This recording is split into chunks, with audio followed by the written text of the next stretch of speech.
ஒரு கொடியில் நீங்கள் எடுத்துக்கிட்டீங்கன்னா தலித் அல்லாத ஒரு சமூகத்திலிருந்து உருவான தலைவர் உருவாக்கக்கூடிய எந்த கொடியையும் நீளத்தை அவங்க மறந்து சேர்த்ததில்லை. ஆனால் பாட்டாளி மக்கள் கட்சி கொடியில் நீளம் இணைக்கப்பட்டது.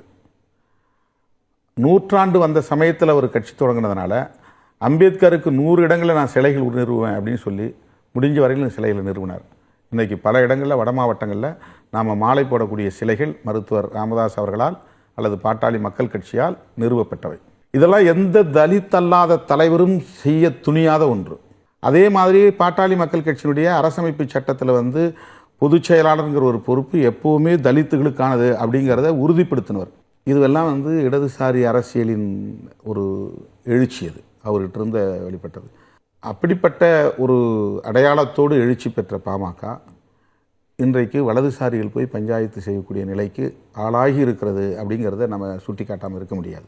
என்னதான் முரண்கள் இருந்தாலும் கூட மருத்துவர் அன்புமணி ராமதாஸ் தந்தை என்கிற முறையிலும் மூத்தவர் என்கிற முறையிலும் நீண்ட நெடிய அனுபவம் பெற்ற ஒரு தலைவர் என்கிற முறையிலும் அவருடைய சொல்லுக்கு கட்டுப்பட்டு கட்சியை நிர்வகிப்பது அப்படிங்கிறது தான் ஒரு பொதுவான எதிர்பார்ப்பு.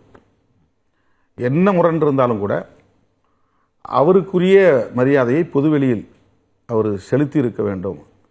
இப்போ அது இல்லைங்கிறதுனால தான் வலதுசாரிகள் உள்ள நுழைகிறாங்க, ரொம்ப வெளிப்படையாக உள்ள நுழைகிறாங்க. இது மாதிரியான ஒரு இயக்கங்கிறது தலித்துகளுக்கு எதிரான வன்முறைகளை பண்ணாங்க, வீட்டை கொளுத்துனாங்க, அல்லது இன்றைக்கும் கோயிலில் நுழைவிடாமல் தடுக்கிறாங்கங்கிறதெல்லாம் ஒரு புறம், அது தனி, அதை நம்ம எதிர்கொள்ளலாம். ஆனால் இது போன்ற இயக்கங்கள் தான் சனாதன சக்திகள் இங்கு நுழைவிடாமல் தடுக்கிற இயக்கங்கள். பிஜேபி மாதிரியான அமைப்புகள் அந்த கட்சிகள் வளர விடாமல் தடுக்கிற இயக்கங்கள்.